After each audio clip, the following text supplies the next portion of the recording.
The shuttle dropped through the clouds of Volanthi Prime, and Lieutenant Kan Taiho pressed his face against the window like a child seeing snow for the first time. Below him, the alien world spread out in colors he had no names for. The forest glowed with soft blue light. The ocean shimmered purple under 3 moons.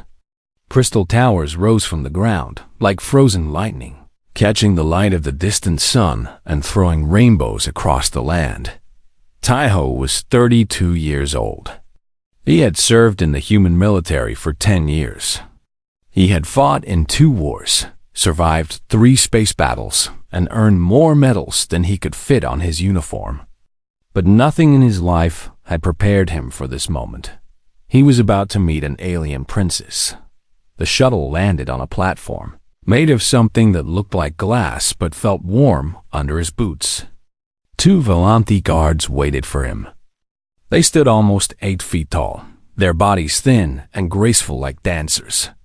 Their skin glowed with a soft inner light, shifting colors as they moved. Their eyes were the strangest part, large and deep, filled with swirling colors like tiny galaxies trapped in crystal. One of them spoke, and his translator device turned the musical sounds into flat human words. "Lieutenant Kang, you will follow us."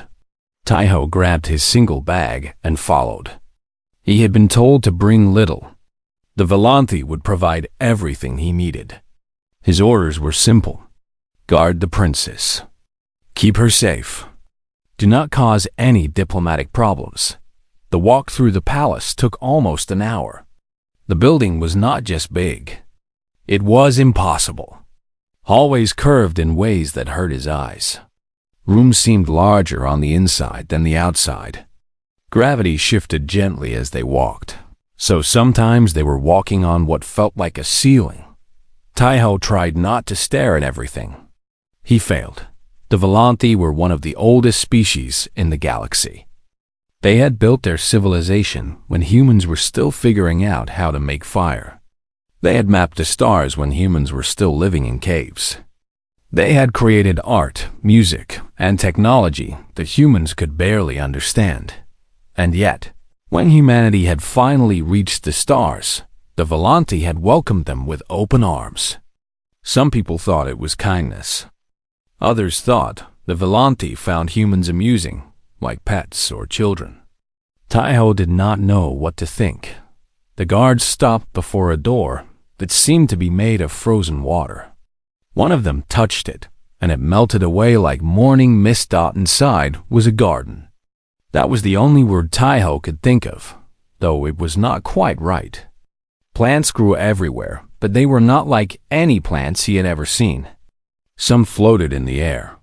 Some had leaves made of light. Some sang quietly, their voices blending into a soft music that filled the space. And in the middle of it all stood Princess Yura. She was tall like all Volanthi, but something about her seemed different. Softer, maybe. More curious. Her skin glowed a gentle gold color, and her eyes were the deep blue of a summer sky just before night falls. She wore a simple dress that seemed to be made of starlight, and her hair flowed around her shoulders like silver water. She was beautiful. Not in the human way, but in a way that made Taiho's heart feel strange in his chest. "Lieutenant Kang," she said, and her voice was warm. "I have been waiting for you." Taiho bowed, just as he had been trained to do. "Your Highness, I am honored to serve as your guard." When he looked up, she was smiling. The gold in her skin grew brighter. "Please," she said, "call me Yura. We will be spending much time together. There is no need for so many formal words between us." Taiho did not know what to say. His training had not covered this. He had expected coldness from the Volanthi. He had expected to be treated like a servant, maybe even like a tool. He had not expected a princess to ask him to use her first name. Yes, Yura." She laughed, and the sound was like bells ringing in a distant temple. "You humans are so careful, so worried about doing the wrong thing. It is charming." She walked toward him, her feet barely touching the ground. Up close, he could see that her skin was not simply glowing. It was alive with tiny lights, like stars moving beneath the surface. He could see his own reflection in her eyes, small and strange in that alien face. "Do you know why I asked for a human guard?" she asked. Tae-ho shook his head. "No, Yura. I was simply told to come. My father thinks humans are interesting," she said. "The court thinks humans are amusing. They look at your species and see children playing with toys too big for them. They see a people who have barely left their planet, trying to walk among gods." Her voice had grown harder, and the gold in her skin shifted to a cooler silver. "But I do not see that," she continued. "When I look at humans, I see something else. Something that my people have forgotten. What do you see?" Tae-ho asked, surprising himself with the question. Yura studied him for a long moment. Then her skin warmed back to gold, and she smiled again. "Fire," she said. "I see fire. Your people burn with it. You live such short lives, but you fill them with so much. You love too hard. You fight too fiercely. You dream too big. You are chaos and passion and beautiful madness." She reached out and touched his cheek. Her fingers were cool and soft, like silk dipped in water. "My people have lived for thousands of years," she said quietly. "We have become cold, careful. We have forgotten how to burn. I asked for a human guard because I wanted to remember what fire feels like."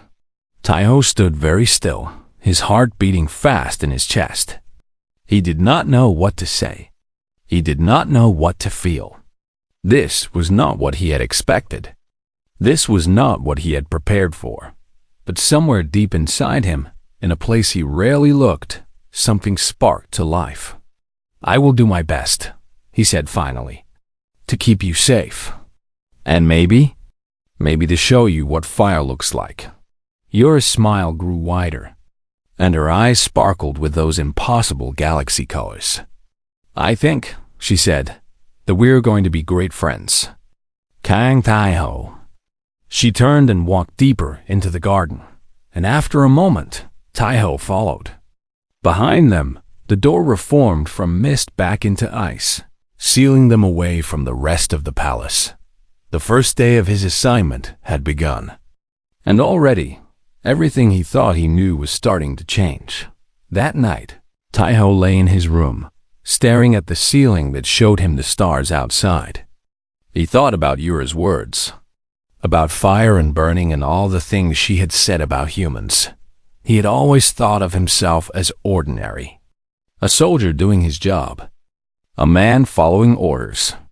He had never thought of himself as special or remarkable, but the way she had looked at him, with those ancient eyes that had seen more than he could imagine, made him wonder if maybe there was something more to being human than he had ever realized. Maybe burning bright was not a weakness. Maybe it was exactly what the cold universe needed. 3 months passed on Volanti Prime, and Tae-ho learned that being a royal guard was mostly about waiting. He waited outside doors while Yura attended meetings with her father's advisors. He waited in hallways while she studied in the great library. He waited in gardens while she practiced the ancient Volanti art of light weaving, making shapes and colors dance in the air with her hands. But slowly, the waiting became something else. It became talking. It started small. Yura would ask him questions about Earth while they walked through the palace corridors. Simple things at first. What color was the sky? How many seasons were there? What did human food taste like? Tae-ho answered as best he could, surprised by how much he missed home when he spoke about it. He told her about the blue of Earth's oceans, so different from the purple seas of her world. He told her about winter, about the way snow fell from the sky like cold white flowers. He told her about his grandmother's cooking, the spicy red soups that burned his tongue and warmed his belly. Yura listened with her whole body. Her skin changed colors with each story, moving through gold and silver and sometimes a deep rose color that Taiho learned meant happiness. Her eyes grew wide with wonder at things he had always thought were ordinary. "You eat plants that hurt you?" she asked when he described spicy food. "On purpose?" Taiho laughed. "We like the pain. It makes the food more interesting." "Your species is very strange," Yura said, but she was smiling. "I think I understand now why you burn so bright. You seek out fire even in your meals." As the weeks passed, Yura began to share things about herself too. She was the seventh daughter of Emperor Sorvith, which meant she was almost invisible in the eyes of the court. Her older sisters were important. They would marry into powerful families. They would have political value. But Yura was just another princess, one too many in a long line. "My father has not spoken to me directly in 6 years," she told Taiho one evening as they sat in her garden. The floating plants drifted around them like gentle clouds. "He sends messages through servants. Sometimes he forgets I exist completely." "That seems cruel," Taiho said. "It is not cruelty. It is simply the way of the court. I am not useful, so I am not seen." Her skin had turned a pale blue, the color of sadness. "I used to cry about it when I was young, but that was a long time ago. I have found other things to fill my time." "Like studying humans?" Yura nodded. "Like studying all the younger species. You, the Torveth, the singing people of the seventh ring. All of you who came to the stars so recently. You are so different from us. So alive." She turned to look at him, and her eyes held something deep and serious. "My people have forgotten how to feel, Taiho. We live so long that everything becomes small. Wars end, empires fall, stars die. When you have seen enough endings, you stop caring about beginnings. You stop caring about anything at all." "But you care," Taiho said. "I can see it. Your skin changes color all the time. You feel everything." "Yes." Her voice was quiet. "And my people think it is a weakness. They think I am broken because I still feel. That is another reason why I asked for a human guard. With you, I do not have to pretend to be cold." Taiho felt something shift in his chest. It was a strange feeling, warm and tight at the same time. He realized he wanted to protect her, not just because it was his job, but because she deserved to be protected. She deserved to feel without shame. "Then do not pretend with me," he said. "Feel whatever you need to feel. I will not judge you." Yura's skin bloomed into bright gold, brighter than he had ever seen it. She reached out and took his hand, and for a moment they sat together in silence, watching the glowing plants drift through the air dot after that night. Things changed between them. Taiho began teaching her about Earth in earnest.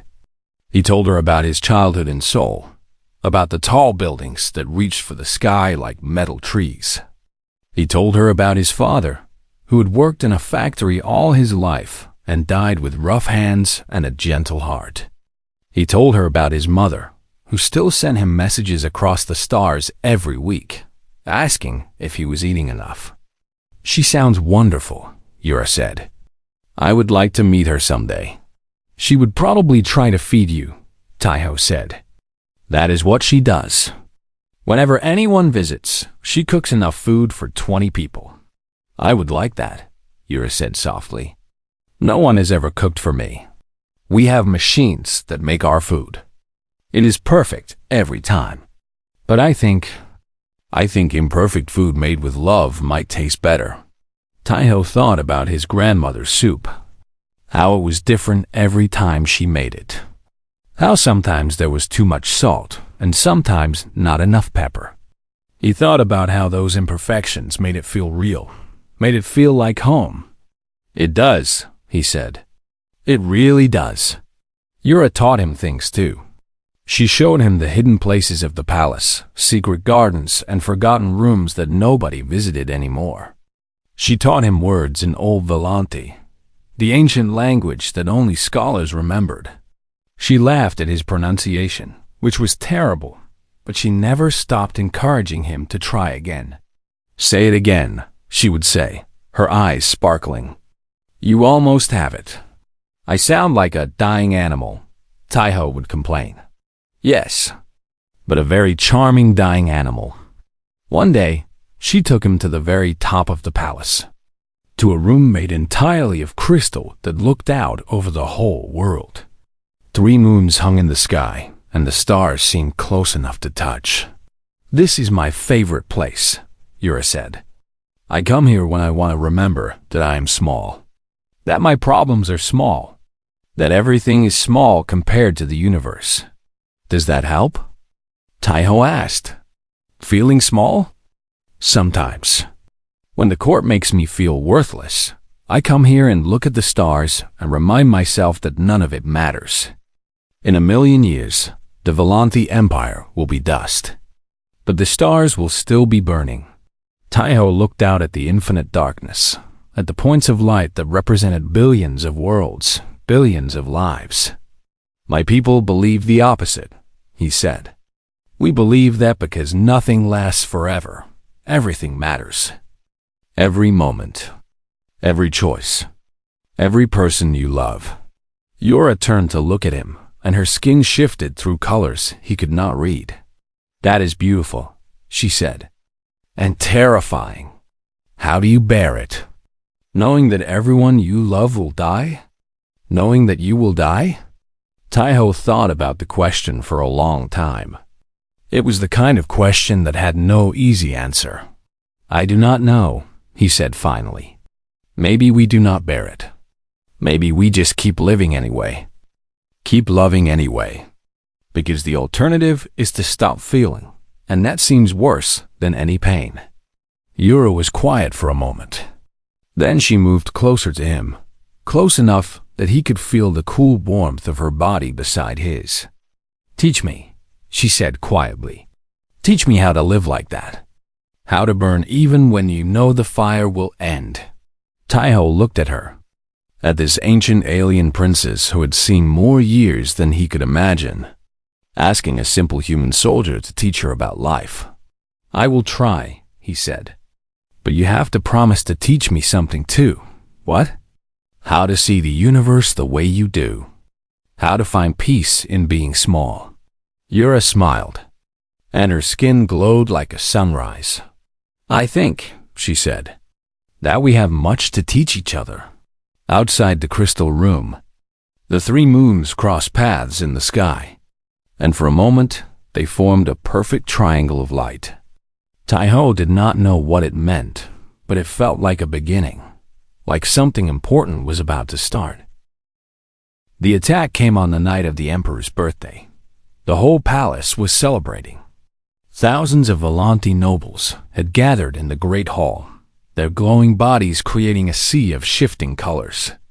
Music filled the air, strange and beautiful sounds that seemed to come from everywhere and nowhere at once. Lightweavers performed incredible displays, painting the darkness with shapes and stories that moved like living dreams. Taiho stood near the wall, watching Yura as she moved through the crowd.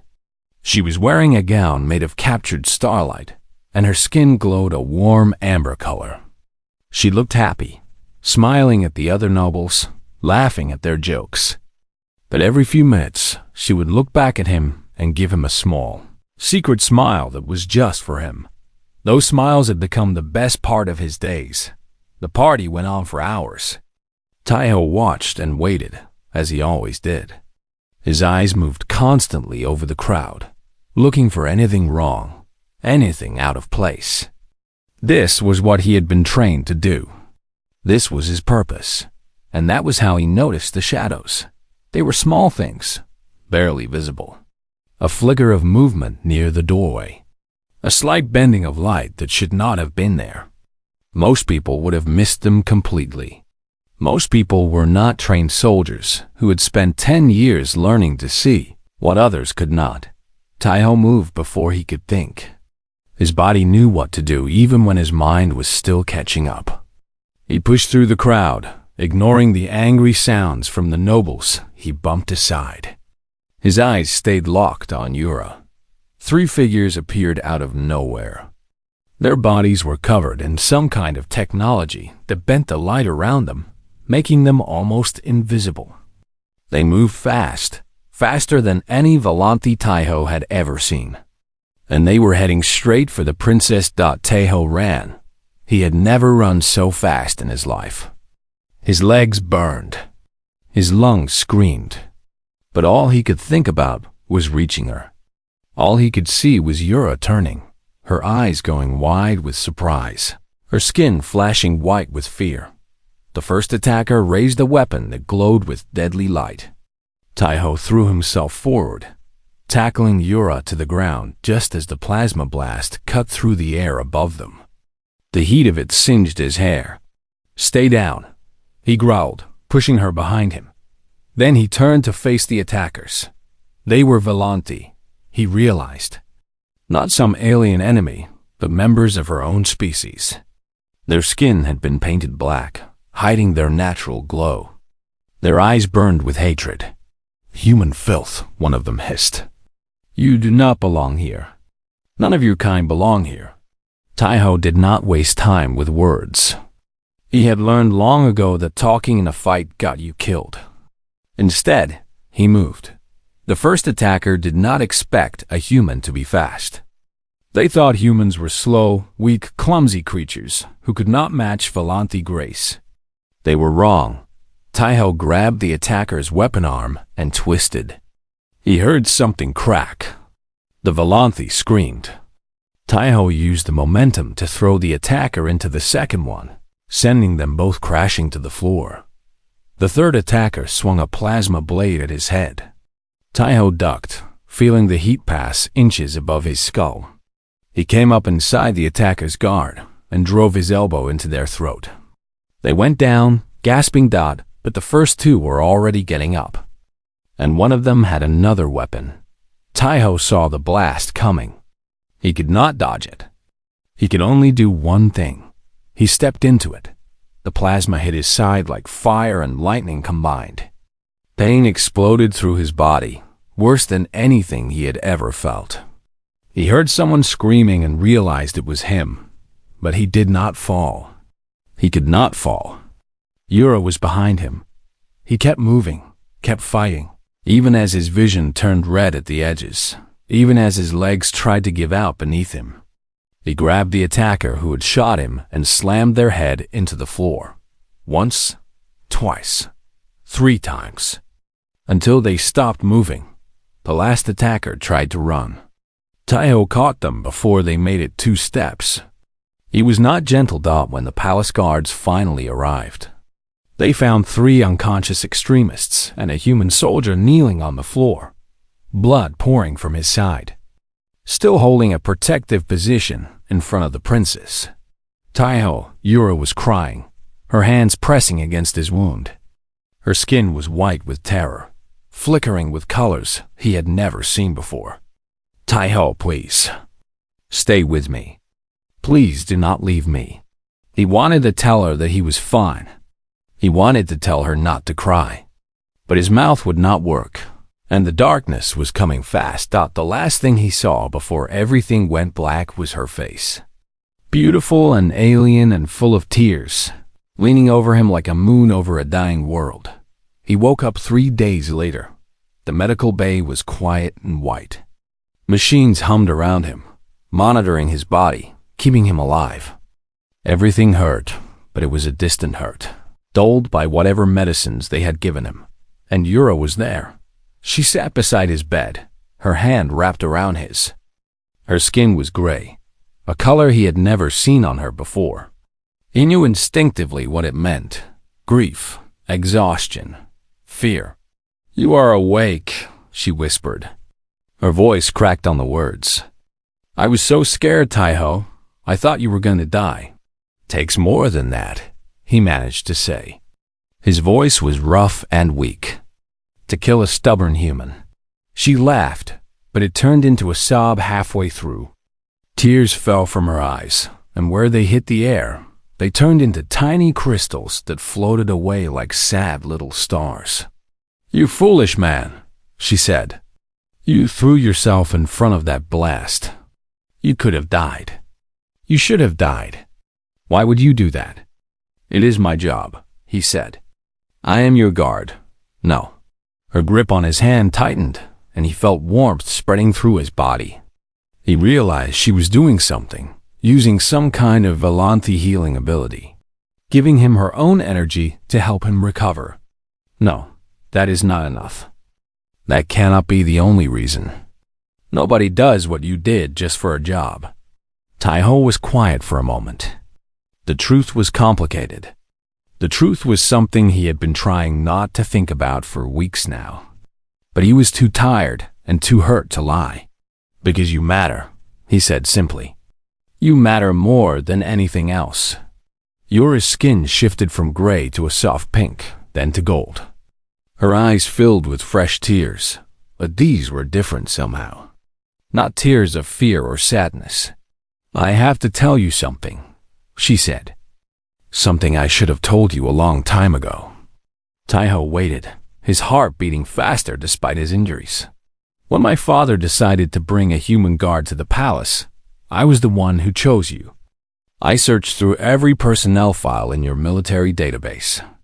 I watched recordings of your missions. I read everything I could find about you. Reports, evaluations, even essays you wrote during your training. She paused, her eyes distant with memory. 6 years ago, during the Battle of Proxima Station, a human soldier saved a Volanthi diplomat. He carried her through enemy fire for 3 hours. He was shot twice, but he would not stop. He refused to leave her behind. Taiho remembered. Of course, he remembered. It had been one of the worst days of his life, and one of the best.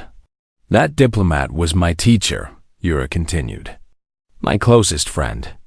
She died 2 years later, but before she did, she told me about you. She said she had never seen anything like it. A creature with such a short life, risking everything for a stranger.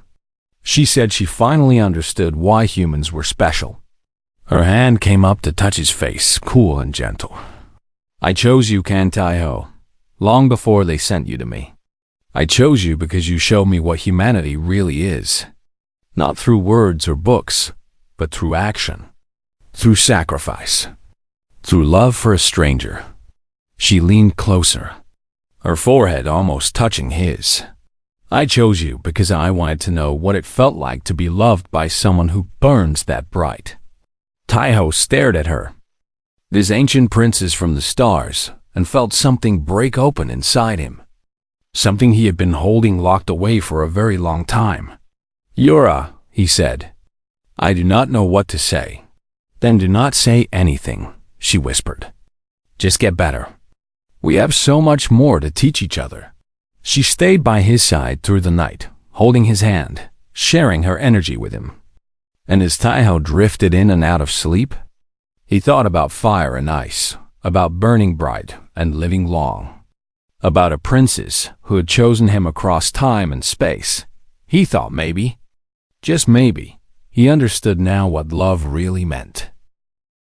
The attack on Princess Yura changed everything. For the first time in decades, the Volanthi court was forced to pay attention to things they had been ignoring. The extremists who had tried to kill Yura were part of a larger group, a faction that believed humanity was corrupting their ancient culture. They wanted all humans gone from Volanthi Prime. They wanted to return to the old ways, when the Volanthi had been alone among the stars. The court was divided. Some nobles agreed with the extremists, though they were careful not to say so too loudly. Others were horrified that such violence had happened in the emperor's own palace.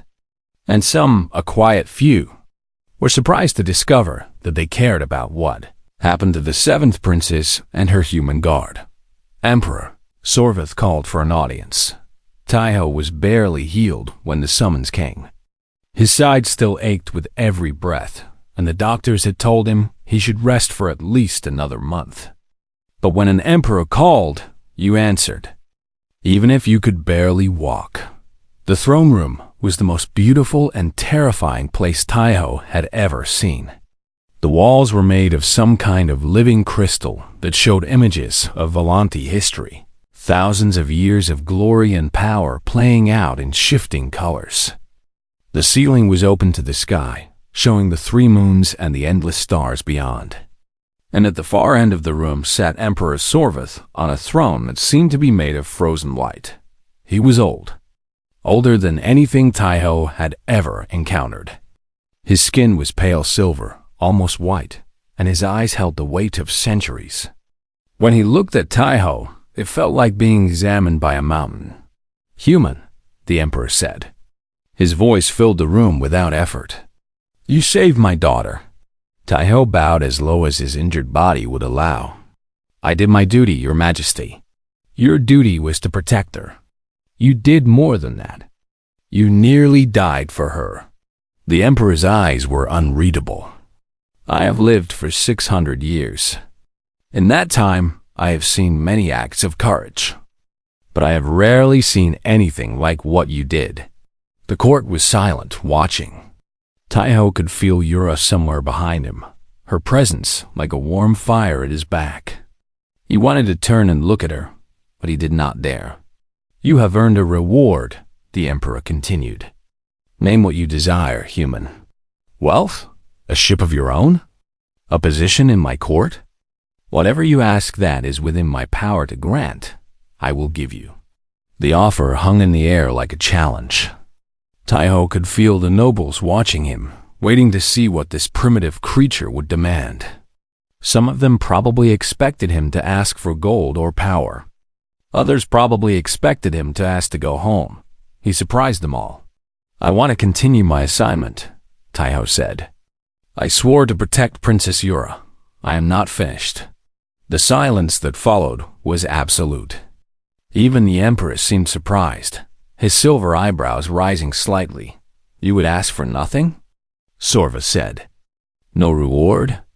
No recognition?" "I asked for the chance to do my job," Taiho said. "The chance to protect someone He stopped, choosing his words carefully. "Someone who deserves to be protected." Murmurs spread through the court. A human refusing rewards? A human demanding to stay? It was unheard of. It was almost insulting. Some of the nobles looked angry. Others looked confused. A few looked thoughtful. And then Yura stepped forward. She walked past Taiho and stopped before her father's throne. Her skin was blazing gold, brighter than the sun, and her eyes held a fire that Taiho had never seen before. "Father," she said, and her voice rang through the room like a bell. "I invoke the right of choosing." The murmurs turned into gasps. Even the Emperor's eyes widened. "Daughter," he said slowly, "do you understand what you are asking?" "I do. The right of choosing has not been invoked in 300 years. It is an ancient law, meant for different times." "It is still law," Yura said, "and I invoke it." Taiho did not understand what was happening. He looked at the nobles around him, trying to read their expressions. Most of them seemed shocked. Some seemed horrified. A few seemed almost excited. "What is the right of choosing?" he asked quietly. An older Volanthi noble standing nearby answered him. "It is an ancient tradition. It allows a member of the royal family to choose their own life companion, regardless of political concerns or court approval. Once invoked, it cannot be denied." Taiho felt his heart stop. "You would choose a human?" the Emperor asked. His voice was not angry, but curious, almost amused. "You would choose this soldier as your life companion?" "I would choose this man," Yura said, and she turned to look at Taiho. Her eyes were full of tears, but her voice was steady. "I would choose the person who taught me that life is not about how long you live, but how brightly you burn. I would choose the man who threw himself in front of death for me without a moment of hesitation." She walked toward him, and the crowd parted to let her pass. She stopped in front of him and took his hands in hers. "The Volanthi have forgotten what it means to truly live," she said, loud enough for the whole court to hear. "We have become cold and careful and afraid. But humans remember. Humans know that love is worth any risk. That some things are more important than living forever. She squeezed his hands, and her skin bloomed with colors Taiho had never seen before. Gold and rose and silver all at once, like a sunset captured in living light. "If you will have me," she said quietly, "just for him, I would spend whatever time we have together learning to burn like you do." Taiho looked at her. He thought about Earth, about his family, about his career and his future and everything he had planned for his life. He thought about how different they were, human and Volanthi, fire and Icestad, and then he thought about her laughter and her curiosity, and the way her skin changed colors with her emotions, about the nights they had spent talking about everything and nothing, about the way she made him feel like maybe, just maybe, being human was something special after all. "My people have a saying," he said. "No one gets left behind." He lifted her hands to his lips and kissed them gently. "I will not leave you behind, Yura. Not now. Not ever." The court erupted into chaos. Some nobles shouted in protest. Others cheered.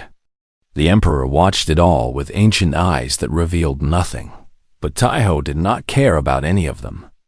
All he cared about was the woman in front of him, glowing like a star, crying tears of crystal joy. "You foolish man," she whispered. "Do you know what you are giving up? Your home, your people, your whole life." "I am not giving anything up," he said. "I am choosing something better." He pulled her close and held her tight. And for a moment, in the middle of that chaotic throne room, surrounded by ancient aliens and political chaos, they were the only two people in the universe. The emperor stood from his throne. The room fell silent instantly. "The right of choosing has been invoked and answered," he said. His voice was formal, but Taiho thought he could see something like approval in those ancient eyes. "Let it be recorded. My daughter, Princess Yura of the 7th House, has chosen the human Kang Taiho as her life companion." He paused, and when he spoke again, his voice was softer. "Perhaps it is time for the Volanthi to remember what fire looks like. Perhaps a human can teach us." He turned and walked away, leaving the court to their chaos. But as he passed Taiho, he stopped for just a moment. "Take care of her, human," he said quietly. "She is the only one of my children who still knows how to feel. Do not let that light go out." "I will protect her with my life," Taiho said. The emperor nodded once, then continued walking. And somehow, Taiho knew that he had passed the test. He did not even know he was taking Dot later that night. Alone in Yura's garden, they sat together under the floating plants and the singing flowers. The chaos of the court seemed very far away. "What happens now?" Taiho asked. "Now we live," Yura said. "Together. For as long as we have." "That might not be very long," he said. "Humans do not live like Volanthi, I know." She leaned her head against his shoulder. "But you taught me something important, Kang Taiho. You taught me that the length of a life does not matter, only the depth." She looked up at him, and her eyes were full of stars. "I would rather have 50 years with you than 500 years without you. I would rather burn bright and fast than flicker cold and slow." Taiho felt tears in his own eyes. He had not cried in years, but something about her words broke through all his walls. "Then let us burn together," he said, "for as long as we can." She smiled, and her skin glowed like the dawn of a new world. "Together," she agreed. "Always together." The union of Princess Yura and Kang Taiho sent ripples through the galaxy. Some Volanthi were furious. They called it a disgrace, a pollution of their ancient bloodline. They said that Yura had betrayed her people by choosing a creature who would be dead in a handful of decades. Protests broke out in distant colonies. Political enemies used the marriage as evidence that the royal family had lost its way. Some humans were confused. They could not understand why one of their soldiers had given up everything to stay on an alien world. They wondered if Taiho had been manipulated, controlled, tricked by alien technology. A few even called him a traitor, but most people, both human and Volanti, watched the couple and saw something else entirely. They saw love, not the careful political love of royal marriages, not the calculated partnerships that had defined Volanti nobility for thousands of years.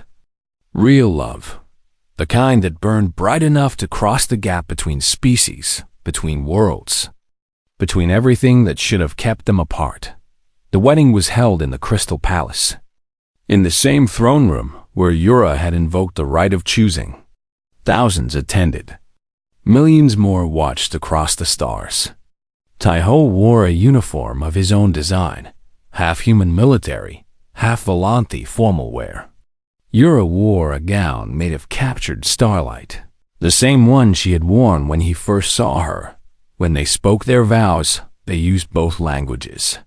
Human promises of loyalty and love. Volanti oaths of eternal bonding. The words were different, but the meaning was the same. I choose you. In this life and whatever comes after. I choose you. The years that followed were not always easy. Taiho had to learn to navigate a world where he was always the outsider.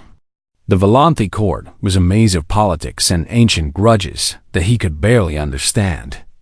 Some nobles never accepted him. They whispered behind his back, called him the human pet, treated him like a curiosity rather than a person. But he had faced worse. He had fought in wars. He had nearly died more times than he could count. A few rude nobles were nothing compared to that dot, and he had Yura. She stood by him through everything. She defended him to the court, translated the complex social rules for him, held his hand when the pressure became too much. She believed in him even when he did not believe in himself. In turn, he taught her things no Volanti had learned in centuries. He taught her to cook human food, laughing as she struggled with the strange ingredients and the heat of the kitchen. He taught her human music, playing old songs from Earth on a battered guitar he had brought from home. He taught her to see the beauty in imperfection, in things that did not last forever. This song is sad, she said one evening, listening to a melody about lost love and passing time. Most human songs are sad, Taiho agreed. We know that everything ends. Our music helps us feel that truth without being destroyed by it. I think I understand now, Yura said softly, why your people create such beautiful things. You are always fighting against the darkness, always making light because you know the night is coming. We cannot stop the night, Taiho said, but we can make the day count. Against all predictions, they had children. The Volanti scientists had said it was impossible. Human and Volanti biology were too different. There was no way their genetics could combine. But life found a way. It always did. Their first child was a daughter. They named her Suji, a human name that meant peaceful. She had her mother's glowing skin and her father's dark eyes. She grew up speaking both languages, walking between two worlds, belonging to both, and neither. Their second child was a son. They named him Minho, which meant clever and brave. He had his father's stubbornness and his mother's ancient wisdom. He asked questions that made philosophers pause and gave answers that made emperors think. The children became symbols of something new. Not human. Not Volanti. Something else entirely. Something that combined the fire of one species with the ice of another and created something beautiful. As the years passed, more mixed marriages began to happen. Other humans and Volanti found each other across the gap between species. Other children were born who belonged to two worlds. What had started as a scandal slowly became a movement. And what had started as a movement slowly became normal. Taiho and Yura watched it all with quiet pride. But time, as always, had other plans. Humans did not live like Volanti. Taiho knew this from the beginning. He had accepted it when he chose to stay. But knowing something and living it were two very different things. At 50, he began to slow down. His hair turned gray. His joints ached in the morning. His eyes were not as sharp as they had been. At 60, he stopped trying to keep up with the Volante guards. His body had given what it could.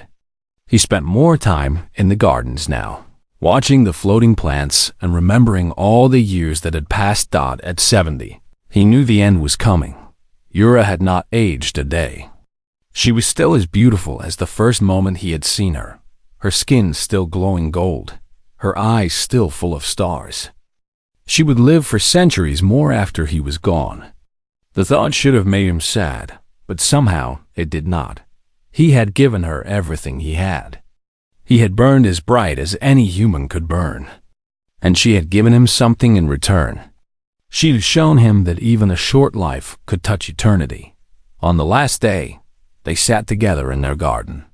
The same garden where they had first talked, first laughed, first realized that they were falling in love. The floating plants drifted around them like old friends. Taiho's body was failing. He could feel it shutting down, piece by piece, like a machine running out of power. But his mind was clear, and his heart was full. "I have something to tell you," Yura said. Her skin was pale gray, the color of grief, but her voice was steady. "Tell me. When you are gone, I will not remarry. I will not take another companion. I will spend the rest of my years teaching our children and their children about what you showed me." "Yura, no," she said firmly. "Let me finish. You gave me 50 years of burning bright, 50 years of feeling alive. I will not dishonor that by returning to the cold. I will carry your fire with me until the stars themselves go dark." Tears fell from her eyes, turning to crystals as they always did. But she was smiling. "You changed everything, Kang Taiho, not just for me. For my whole species. For the whole galaxy. You showed us what humanity really means. You showed us that the measure of a life is not its length, but its depth." Taiho reached up with a hand that trembled and touched her face. Her skin was cool against his fingers, just as it had been the first time. "I did not do anything special," he said. "I just loved you. That is all. I just loved you. That is everything," she whispered. "That is everything that matters." She leaned down and kissed him. And for a moment, he was young again, strong again. Standing in that throne room with the whole galaxy watching, choosing her forever. "I will find you," he said. His voice was barely a whisper now. "In the next life, or the one after that. I will find you." "I know you will," she said. "You are the most stubborn human I have ever met." He laughed or tried to. It came out as a breath. "I love you, Yura. I love you, Taiho. Always. Forever. Across all the stars and all the years." He closed his eyes. The pain was fading now, replaced by something warm and peaceful.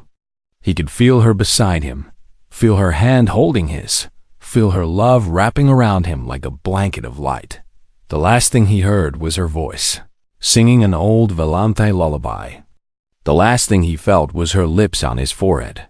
And then, like a fire that had burned its brightest, he was gone.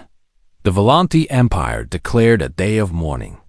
It was the first time in their entire history they had mourned a human. Ships across the galaxy dimmed their lights. Messages of condolence poured in from 100 worlds, but the greatest tribute came from Yura herself. She stood before the entire court, her children beside her, and spoke of the man who had changed everything. "He was just a human," she said. "He lived less than a century. He was small and fragile and mortal. By Volante standards, he was nothing." She paused, and her skin blazed with every color of the rainbow. "But he taught us that nothing is everything. He taught us that the stars we see are just the fires of suns that refuse to give up. He taught us that love does not need forever. It just needs everything you have." She looked at her children. At the crowd, at the stars beyond the crystal walls. Humanity, for all its youth and chaos and beautiful madness, has something to teach even the oldest souls in the universe. My husband showed me that, and I will spend the rest of my very long life making sure no one ever forgets. In the gardens of the palace, the floating plants sang a new song. It was sad and beautiful, a melody of love and loss and the fire that never really dies. And somewhere out there, across the endless dark between the stars, a light still burned, a human light, forever.